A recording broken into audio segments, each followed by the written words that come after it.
నక్కపల్లి మండలంలో ప్రభుత్వం వారు ఏపీఐఐసి ద్వారా వైజాగ్ చెన్నై ఇండస్ట్రియల్ కారిడార్ ఏర్పాటు చేయడం కోసం రాజీపేట, బుచ్చిరాజుపేట, చందనాడ, అమలాపురం, డిఎల్పురం గ్రామాల్లో సుమారుగా జిరాయితీ, డీ ఫార్ము, సాగు భూములు 5,500 ఎకరాలు ఇప్పటికే సేకరించడం జరిగింది.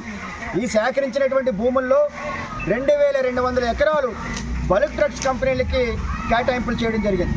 ఇందులో మరో 2,200 ఎకరాలు ఆర్సెలర్ మిట్టల్ నిప్పన్ స్టీల్ ప్లాంట్కి సంబంధించి మరో 2,200 ఎకరాలు కేటాయింపు చేయడం జరిగింది.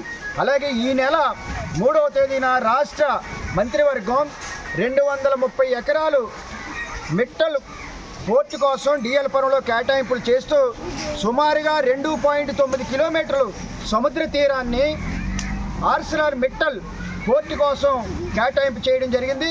దీనివల్ల రాబోయే కాలంలో నక్కపల్లిలో ఉన్నటువంటి బంగారమ్మపేట, డిఎల్పురం, అమలాపురం, బోయిపాడు, రాజీపేట ఈ గ్రామాల్లో ఉన్నటువంటి మత్స్యకారులు ఎవరు కూడా సముద్ర తీరంలోకి వేటకెళ్ళేటటువంటి అవకాశాన్ని కోల్పోతారు.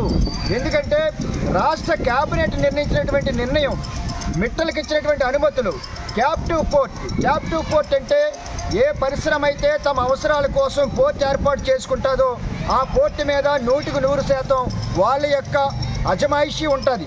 ప్రభుత్వం యొక్క కంట్రోల్ ఉండదు, మత్స్యకారులు వేటకెళ్ళే అవకాశం ఉండదు.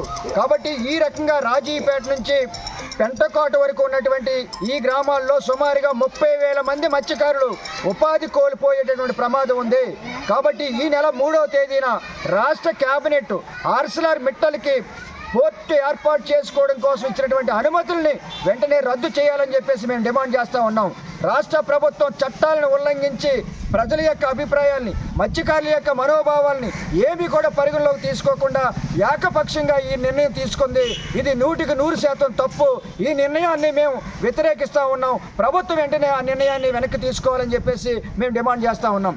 అదేవిధంగా కాకినాడ జిల్లాలో కొత్తపల్లి, తొండంగి ప్రాంతాల్లో బల్క్ డ్రగ్స్ కంపెనీలు ఏర్పాటు చేయాలని చెప్పి చూస్తే అక్కడ ఉన్నటువంటి ప్రజానీకం అందరూ కూడా రాజకీయాలకు అతీతంగా ఆ ప్రాంత ప్రజలందరూ కూడా వ్యతిరేకించి పోరాడితే ఈవేళ నక్కపల్లి మండలంలో రాజీపేట పరిసర ప్రాంతాల్లో బల్క్ డ్రగ్స్ కంపెనీలు పెట్టాలని చెప్పేసి రాష్ట్ర ప్రభుత్వం జనవరి 8వ తేదీన స్వయాన దేశ ప్రధానమంత్రి గారిని విశాఖపట్నం తీసుకొచ్చి శంకుస్థాపన చేయడం జరిగింది.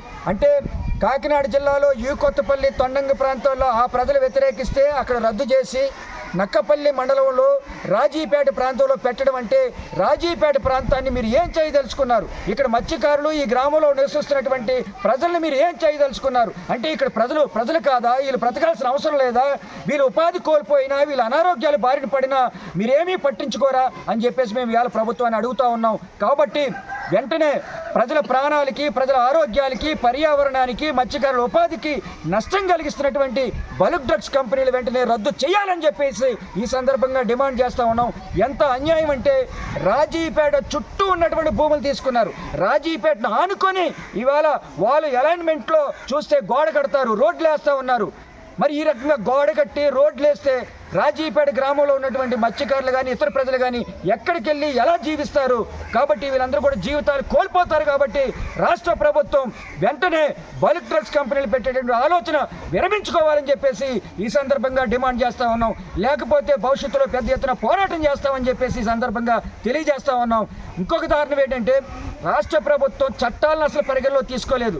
ఇక్కడ బల్క్ డ్రగ్స్ కంపెనీలు ఏర్పాటు చేయాలంటే అసలు ప్రజాభిప్రాయ సేకరణ పెట్టాలి, ప్రజల యొక్క అభిప్రాయాలు తెలుసుకోవాలి, గ్రామ సభలు పెట్టాలి. అవేమీ పెట్టకుండా ఏకపక్షంగా దేశ ప్రధానమంత్రిని తీసుకొచ్చి వర్చువల్గా శంకుస్థాపన చేయడం అంటే ఇది మత్స్యకారుల యొక్క జీవితాలతో ఈ ప్రభుత్వం ఆటలాడుకోవడమే అవుతుంది. దీన్ని మేము తీవ్రంగా ఖండిస్తూ ఉన్నాం. వెంటనే రాష్ట్ర ప్రభుత్వం బల్క్ డ్రగ్స్ కంపెనీలు పెట్టే ఆలోచన విరమించుకోవాలని చెప్పి సందర్భంగా డిమాండ్ చేస్తూ ఉన్నాం.